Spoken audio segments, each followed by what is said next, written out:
everybody, this is Voice of the Peeps. Hey, This is let's our get. this is my first episode here with Tadashi, where we basically interrogate our guests to spill their secrets. Oh no. And, and today we have the first guest. Her name is Mina Aoki. She's a really good friend of ours.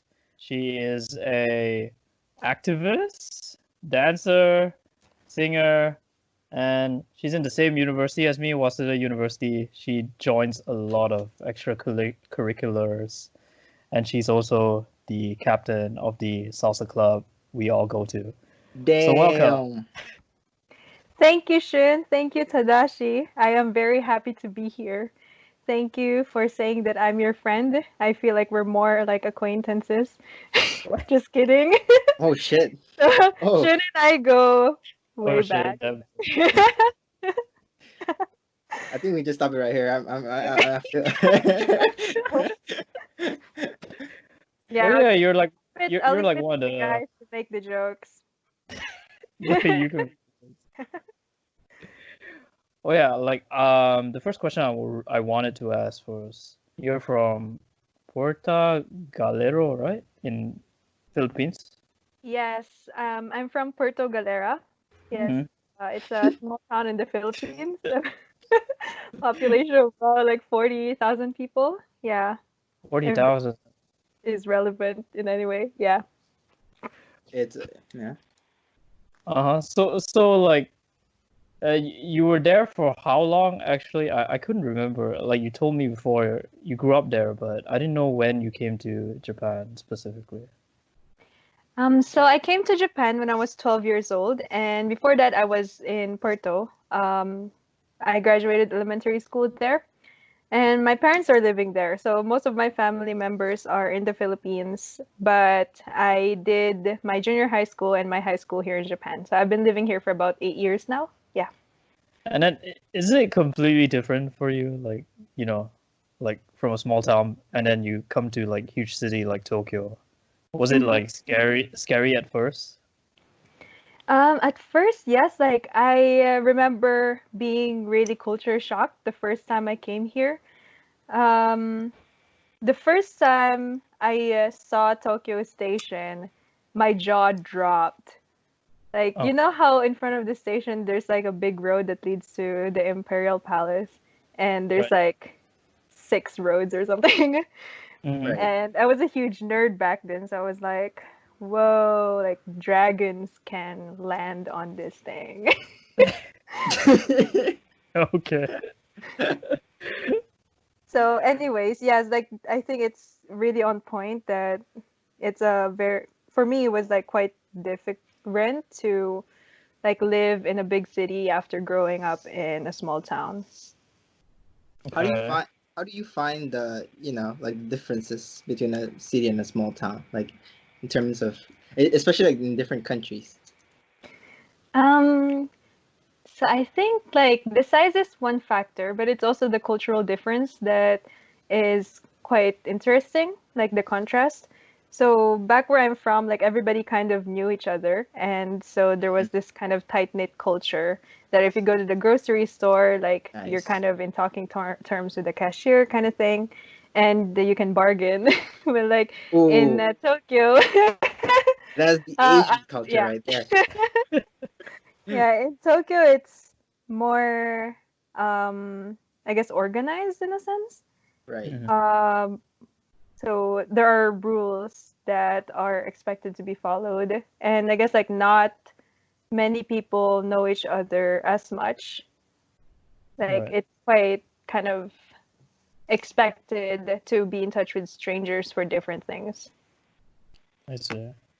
I really like the Uh, part how you highlighted, the bargaining part. That part, I totally agree. For me and Shun, mhm. I mean, we were raised in Malaysia, so we could actually kind of Right. like, there's this sort of this family-ish kind of vibe when you stay in these countries. Right. Right. Like the Southeast Asian kind of vibe, kind of thing. Exactly, like things can be bargained, and that I Yeah, agree with. That I agree. that's true. How about you guys? What do you think was the biggest difference when you came here to Japan? Tadashi? Sure. Okay, I go. I think for me the biggest difference is like, I was I wasn't raised much in the city, but I actually like was very excited to come to Tokyo. I wanted to live in the city, like lights, street lights, like bad air, just like smoke everywhere. And I've it's like I've never had this like the scene of like cities in my mind, but if you watch like a lot of series online and stuff like that, like you start to picture, oh, how it would be nice to like be right next to a block of Starbucks, or like when you live in a countryside, you can never enjoy those stuff. And so I'm actually excited in cities. Mm-hmm. Oh, I see. What about you, Shan? actually, for me, it's like I lived in KL, so it's like, the capital of Malaysia already. It was a city. True. And when I came to Tokyo, my only impression was like what I saw on anime. I was like, holy shit, this is exactly where, like I saw it on the anime and stuff like that. So yeah, that was the part that was exciting to me. But all the other stuff, like, CDI's karaoke bars and all that, it was kind of like normal, I felt. For me, like I really didn't have much problems getting into the city, feeling comfortable with the city. It just like, it's something I grew up with. So yeah. Mm. Okay. Nice, Right. nice. Nice. Oh, I want. Oh yeah, Mina, was it difficult for you Mm-hmm. to study Japanese at first, or did you already know how to speak Japanese before you came? I would say it was quite a challenge to learn Japanese, especially going in.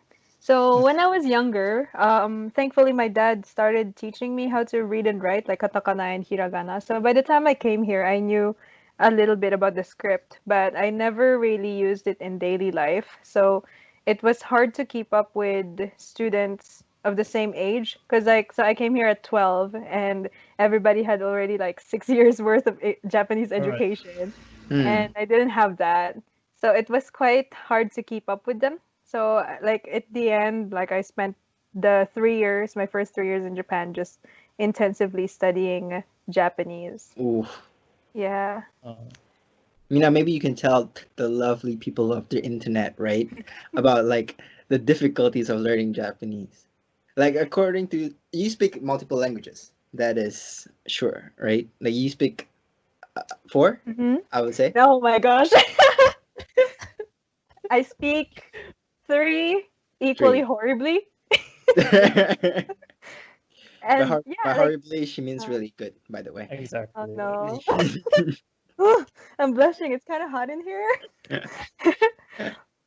Yeah, I think for Japanese, like for a lot of learners, I think the first barrier would be the script. It's very different from English. And with English alphabet, as we all know, it only has like 26 letters, whereas Japanese has, first of all, three kinds of script that, like, the two of them is more than 50 letters, and the other one has infinite letters. So True. from a non kind of Chinese writing background, it was quite hard to learn everything.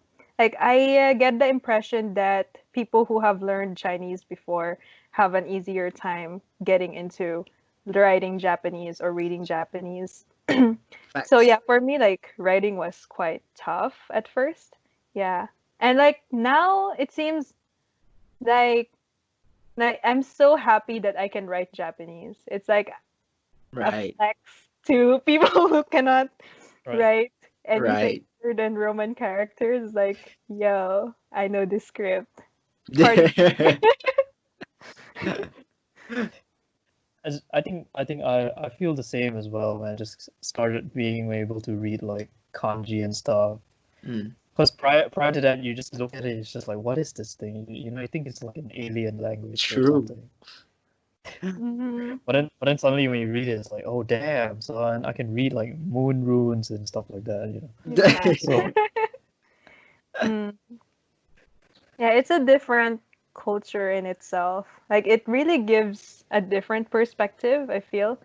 mm, Like, sometimes I go back to the Philippines and spend a month there or so, and I don't see any kanji or hiragana at all right, in my Right. right, surroundings. And Obviously. it starts getting, yeah, monotonous. Like my brain is not so entertained right now, kind of thing. So it's I nice to have that contrast, I feel. So Mm, for me, that's for me one of the perks of knowing multiple languages. mm, I okay. agree with that. I do. Sure. Oh, but was it difficult for you to fit into the like with your Japanese classmates when you were learning, still picking up Japanese? Yes, it was. I think mostly because of the language barrier, as we've been talking about. Mm. And I guess just the way we approached topics. I don't know. Like I was kind of I was pretty shy when I was a kid, even now, I guess. Um, so it was already hard for me to kind of talk to people from like my own. And I had the impression that Japanese culture was quite secluded or exclusive, especially towards foreigners. So yeah, I was shy, they were shy, so that was a barrier, I guess. So tell me, Mina, like, I, talking about relationships between your like classmates and schoolmates. When you first came here with, for strangers around you, did you think that you were going to experience the cultures like you see in animes? It's like those romances where they sent you, uh, what you call it, letters. They send you letters in your shoebox. They put things under your table, for sciences, fun. Ah, yeah, actually, so one of the things I was most excited about in coming to Japan was getting to watch unlimited Pokemon. And then Oh, that turned out to be one of my biggest disappointments Why? huh? because so Pokemon is still big here, but I was Mm, watching the anime in the Philippines, mm, and that was all I knew. I didn't play the video games. mm-hmm. And here, when I came here, the Pokemon that I knew were already like old, so nobody talked about them. And also, Mm. they had completely different names in Japanese. It's like, Right, right. except for Pikachu. Like, that was the only one I remembered. And everything else, like, I only remember them by their English names. So that was a bit of a disappointment. So, yeah, my kind of stereotype of Japan quickly faded after coming in, actually. Not bad, not bad. But have you still experienced, the romantic part of high school? I wouldn't say, maybe not so much. I don't know No. how. I feel like I was quite like the studious type. Like I was the anime character who would spend her days in the library, just like sitting and Ah, reading, doing her homework. the good girl. Yeah, a little bit. Sometimes like, oh, and also like the anime character who gets kind of bossy and like tells everybody to do something. I think Ooh. that's like, I don't know if that makes sense, but that was probably me in high school. I, mm, How about you guys? What was your impression as like people who watched like anime and then you came to Japan? Was the Shun, love you want to Shun, you story want to tackle this question real romantic? quick? Um. Okay, there was an anime I watched before I came to Tokyo. Like I just binged it. It was called Durarara, something like that. It was it was an anime set in Ikebukuro, only Ikebukuro. And Wow. then there was a lot of like gangster stuff and yakuza shit and all that. Ooh. And I was like, holy shit, this is going to be like Tokyo. You get there and there's a bunch of yakuza people running around, and like if you're lucky, you get to go and join them or something. I mean, that's what I thought, in my head. You wanted to be lucky. And then when I came here, like I tried my best to find like some kind of actually, like, hey, is there a way to, like, it was really stupid of me to like think like, oh, you can join yakuza or whatever, Jesus. but like I just thought like it exists or something. And then But then like the Japanese people all just told me like, you shouldn't talk about these kind of things here. It's bad. Don't talk about drugs or, killing people or stuff like that. Then I was like, oh, okay. Guess it's not like the anime. So You don't sound convinced. yeah. Down in his heart, he still wants to be a bad Uh-oh. boy. I mean, at that time, it sounded so cool. But yeah.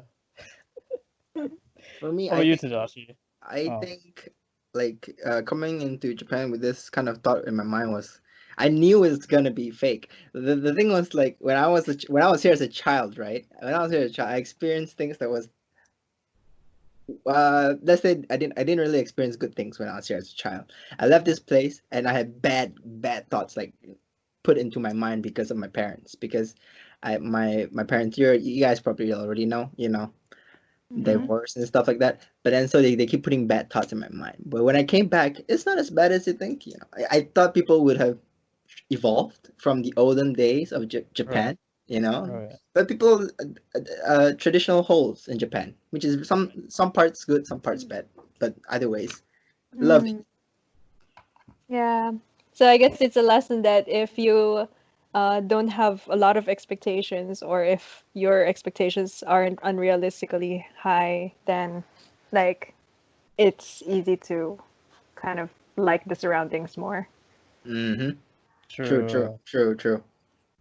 Also, don't get caught up in the stereotypes, because then, yeah, That's Hmm. facts. That's Yeah, facts. but you get actually, like, disappointed. yeah, now that we're talking about it, this is so specific, but I was actually quite surprised when I first came to Japan and the girls actually talk in a high voice.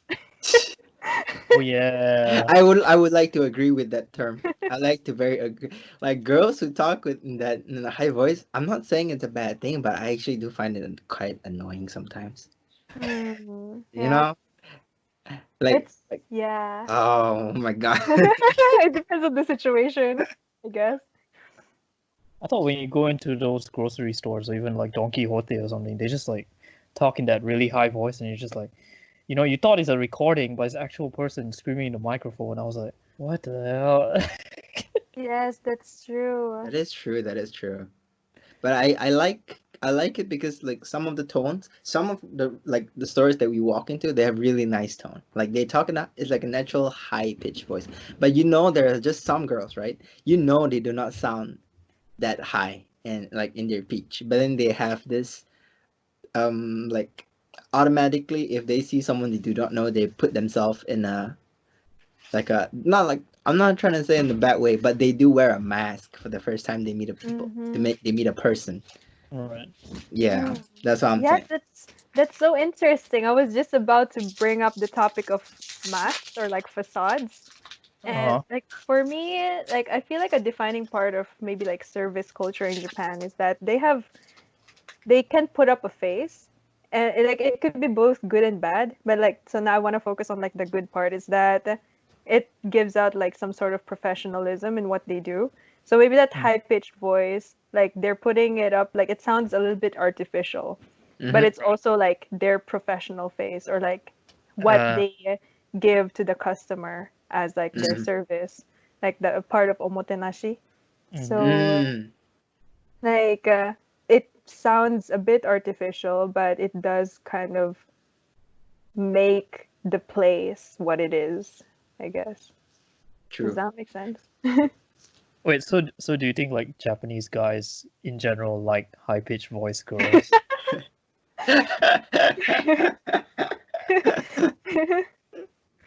Tadashi, what do you think? Oh my god, I'm the worst person to ask in this situation. I'm barely Japanese. I Wow. think Uh-huh. Go on. I think it's a personal thing. It's a personal thing. You know. I for one do not like it, but I'm pretty sure there's a lot of guys who would actually like it. Hmm. Okay. All right. So like Mina, like, talking about Japan, have you like traveled to any parts around Japan? It can be out of Tokyo, inside of Tokyo. How far have you been traveling? So I think I've traveled quite a few places. I've been to Hokkaido, Okinawa, Hiroshima, Kyoto, Nara, Osaka.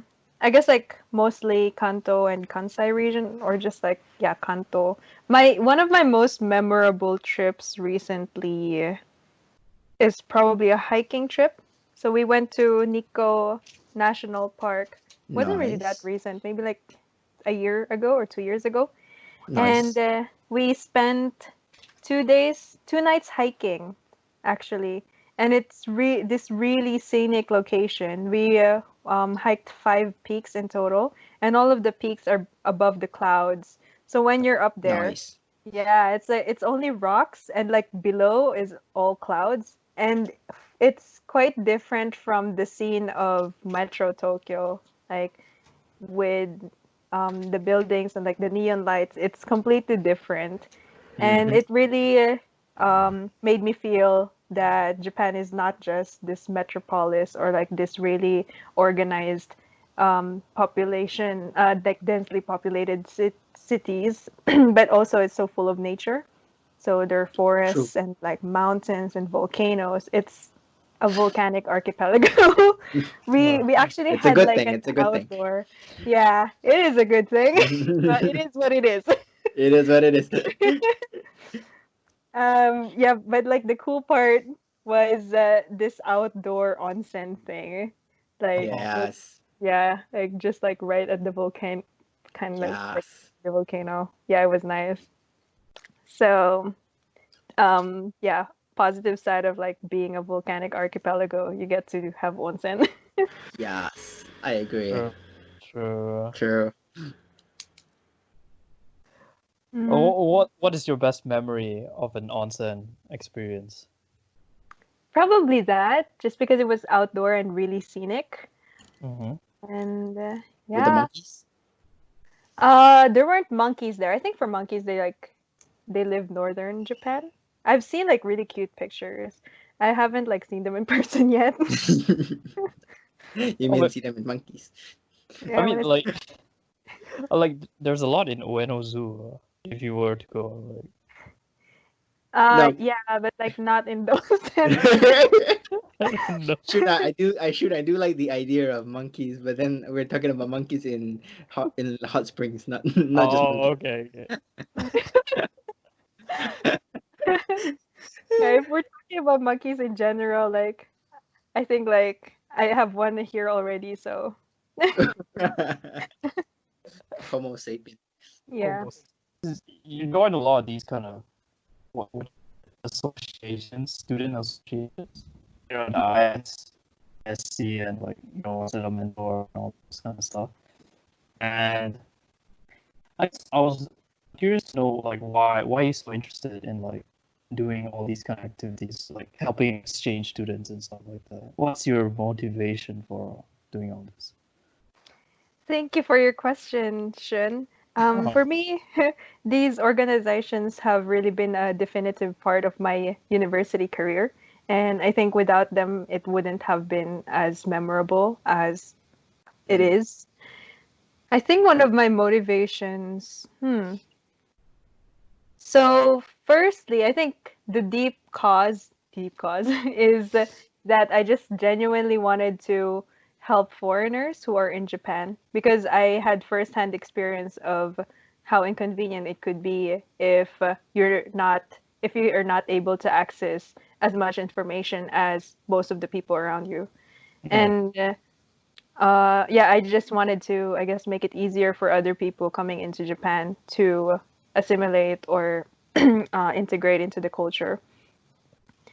And yeah, and also, so that's the first reason. The second reason is just that I had really great company to uh, work with. So with W Mentor, which is an exchange student support group for Waseda University, Mhm. my friend Norika invited me to be the vice president when it was just a new organization. And I found like deep chemistry with her and with the rest of our team. So that's probably one of the reasons why we were able to keep it running. Even though there were a lot of challenges, it was new, it still is new. So I think team chemistry is quite important in having an Mm. organization. Yeah. Same story for ISC, another organization that I'm helping with. Yeah. So it's mostly like for the purpose of helping these, what do you call it, exchange students Mm-hmm. integrating into Japan, right? Mm-hmm. I feel like to do so, you really need to really love Japan or, sympathize with these exchange students in a way, right? Mm, I Hmm. think yes, I do like Japan, but more than that, I think there's importance in sharing and exchanging culture. I guess it's Mm-hmm. a little bit cliche. It's what like most university advertisements say when they're like inviting international students. But it's true. Like I think it's important to be a bridge and share different cultures, and that's not possible if there's a lack of communication or if there's a flaw in the way things are being passed or like information is being passed from one person to another. Mm. So when Well you were, said. yeah, thank you. When you're there, like kind of helping exchange students integrate into Japan, you're not only giving them kind of necessary information, but you're also sharing like the good part of Japan and vice versa. You're also absorbing input from their side. So it's quite a great, impactful experience for me. That's very interesting. But I would like to say, from you being, are you like as this bridge, as you say yourself? Do you want to be this bridge, or do you want to make a community of like this bridge? I think it's both. The moment that you're in that role of, yeah, we call them mentors. The moment you're a mentor, or like even in any international exchange circle, you're already kind of passing things between two or multiple cultures. So as an individual, it's easier to see yourself as, yeah, I guess a bridge. And when there are many people who think like that, then yeah, collectively, you all become this sort of, yeah, like, uh, Very what's nice. a, what's a famous bridge? The Golden Gate Bridge. Okay. Out of all the best bridge, she just pulled out the Golden Gates. Right? Yeah, everybody's like a building block that becomes this big infrastructure. So, yeah, like it. teamwork makes the dream work. I like it. Yeah, it seems like you're really optimistic about like, people coming together and helping each other out and all that, right? Because I see you as well, like you go to all this, what was that, the environmental thing where you went with Right. Adi and Ming and stuff like that. Yeah. Right, the Uh, raids. No, no, not raids. Riots? the Rioting? ride? Yes, the strike. So Strike. Right. there was Yes. one big strike back in September. Right. I think that's probably why Greta Thunberg, the Swedish teenager who started everything, became Times Person of the Year. So during that month, there were like a million or so young people. Well, not just young people, like activists around the world who gathered in protest for action against climate change. Mm. And yeah, I think I was free. Okay, that wasn't like really relevant. um, yeah, I guess like I would say I like being part of action. That's so Uh, vague. But like, no, does that make sense? it makes perfect sense. But I do you, like let's say you're joining as this strike. Do you think that making a strike, it's like a positive kind of action? Because like you, I feel like I honestly feel like strikes are, and like all those things that they do in the streets, they're kind of regressive. They're kind of scary. That's why I've never Mm, I've never been near them, nor would I join any of them. But then, like, from a person who has been in one, what is your, view of a strike? Like, what do you hope to like achieve? mhm. For me, it really depends on what you're protesting against or what the uh, motive or the aim for that particular gathering is. Mm. And I also personally find strikes quite yeah, as you said, like aggressive and um, a little bit towards like violence or radicalism, and it's historically been so. But there's also a positive side in it where like when you see like so many people gathered under one cause, then it sends ripples like within like people's psyche and change the way they think. And when that influences policymakers or people who are actually in the position to make the change necessary, like legislators or court judges, people like that, then it really makes change in society. And I think that's the important part in why people do strikes. And it's especially justified for the climate change movement, I feel, because we're so um, we're in the point of in time where if we don't change the way the society is being run, like production lines and like how we consume things, or the earth is probably not gonna last very long. That is And true. it's interesting how like the coronavirus has made that like so much more apparent.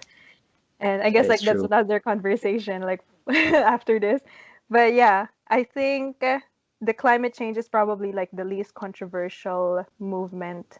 I mean, climate action was the least controversial movement so far. All right. My I statement was probably controversial.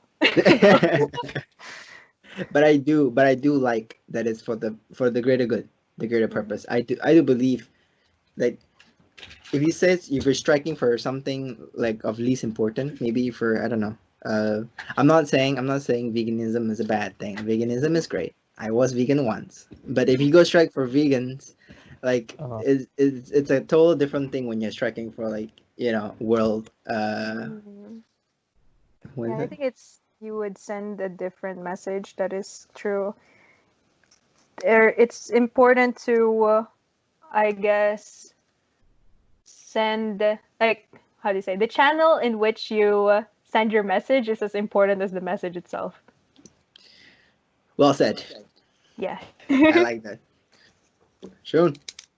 What I wanted to ask was like, you seem really optimistic about like what change we can do, or like when we're all together, the community, what change the community can bring towards the world in a positive way. Mhm. So are you very optimistic about humanity and how, you know, how we how we go forward from here? I would say both yes and no. It depends really on the situation. And that's a big question. I think even the smartest of us or like the most achieving of humans on earth probably don't know the answer to that question. Mm, Mm. I'm taking a philosophy class this semester, so nice. maybe we can do a retake and let's see what happens. Coming into the talk of coronavirus that you brought up, what do you like? How would you remain positive during the outbreak? Good question. For me, I don't think I can provide any special advice on this. I myself am suffering. I would say. It's okay. This I'm is why not. it's called the voice of the peeps. We want to hear Yeah. what the That's true. peeps got to Exactly. say, you know? Exactly. So what I think one of the ways I'm staying positive is by counting my blessings and being grateful for what I have in Mhm. general. So, like, even though my schedule is totally changed because of this outbreak Mm, and it's slightly traumatizing, at least, like, I have a roof over my head. I'm not, like, financially weak, or like, I can afford my basic necessities. mm, And there are like groups of people around the world, even like in Japan as well, who do not have that. right. So that's one of the things I'm really grateful for. Yeah. Talking about grateful, if you guys are informed, I'm not sure if you guys are informed, but we're supposed to receive like 100,000 this coming month. Yeah. Right. I mean, for economical purposes, that's what the government is doing for us. But still, back to the point. Mm-hmm. Yay. We get money. So being half Japanese, I'm pretty sure you're dealing with issues here. Do you or are you not dealing any issues being half Japanese here? During this time, not so much, I would say. Like, are you talking about like legal issues or just like emotional issues? It can be personal, it can be legal, it can be, I do not think that you've been through anything legal because I don't think you've done anything wrong. So I No, would say I I, just I raided the think supermarket.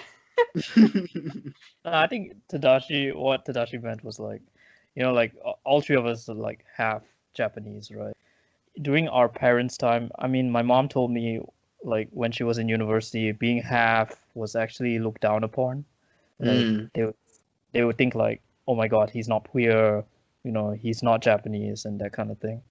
Hmm. So I think like what Tadashi meant was by this question is like, even now do you find any issues with that? Maybe through like difficulties, fitting in to society and all. Mm. Yeah, I would say yes and no. Well, yes and no is like my go-to answer to everything. So informative. But I think that's a very important question that you raised. Hmm. Um, it's definitely still an issue in many ways that people of multiple descents, half people, also like quota, like quarter people, um, they do get discriminated in a lot of ways. Mhm. Um, for me, I think I've kind of like made peace with a lot of my identity, but sometimes it does um, come up when, especially when I think about my future. It's like, do Hmm. I settle in Japan or do I go back to the Philippines? Mm. Um, yeah, like before, like historically, like when I was in high school, for example, actually, like it must be uh like half people are more accepted now. Like in Japan, I think they're called mikusu instead of hafu because they say that hafu is a little bit like derogative. Mhm, mhm. Yeah, so some people say mikusu or daburu, double. Mm. Okay. Mm, This is my first time hearing it, so mm. yeah. And I think it's nice that a lot of people are starting to be aware of this, I guess, like double standard of like kind of pure Japanese people and like non-pure Japanese people. Wow. And they're working towards changing that. And I think that's great. But still, it should be more addressed in education, I guess, like exposure first and foremost for kids. Yeah, going back to like me personally, I guess, yeah, I'm at peace with my identity, and I think the people I surround myself with are also um, really open and welcoming to like Mhm. different backgrounds, which is great. I really admire that about the people Yeah. I'm friends with, including you guys. Thanks. Hey, you already know. Let's get it. We're in the same boat anyways. Yeah, it's true. So Great. we're coming to an end of this interview here. So Shun and I will be shooting you rapid fire questions alternatively. All right, starting with me and then Shun, me and then Shun. So you Okay, have wait, to did you answer say them rapid fire? Okay, rapid fire. rapid Okay, fire. Yeah, exactly. okay. We'll be shooting you alternatively. You gotta give us the answer as fast as you can. The first thing that pops in your mind. Are you ready? Okay. All right. Who is your hero? My mom. What's your favorite Pokemon character? Pikachu? What is your Okay. biggest fear? The dark. Who's your favorite Brooklyn Nine-Nine character? Oh, Jake Peralta. That's a Woo! lie, but that was the first thing that came into my head. Noise. Noise. What motivates you to work hard? My mom. Okay. What is your catchphrase? Positive thoughts bring positive outcomes. Okay, that's cool. What would you change about yourself if you could? My eyebrows. Okay, what is your key to happiness? My eyebrows.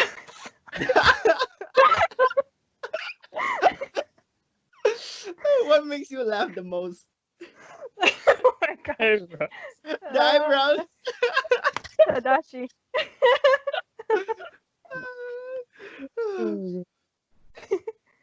Oh yeah, my eyebrows. Okay. Really? Okay, you shouldn't take it away. So if you could change one thing about the world, what would that be? Okay, I'm not gonna say my eyebrows. In the world, one thing in the world. This is not about yourself anymore, woman. Oof. Hmm. Wait, it's a rapid fire question, right? It is a rapid Yeah. question. Coronavirus vaccination for everyone. Ooh, that's big. Preach, preach, girl, preach. Amen. Do you have any more questions, Tadashi? I'm out of questions. That is the end of the rapid fire, and we are in the conclusion of this interview. It was really great knowing you, Mina Aoki. Thank you It's for so having so me. weird when you said Aoki. Okay. Okay. I've actually never called you as you know, in your surname Yeah, before. that's true. Yes, that's me. Thanks for having me. Great Mhm. questions. Great interview, Ladies and guys. gentlemen, the great, the smart, and very, very relevant Mina Aoki. Arigatou gozaimasu.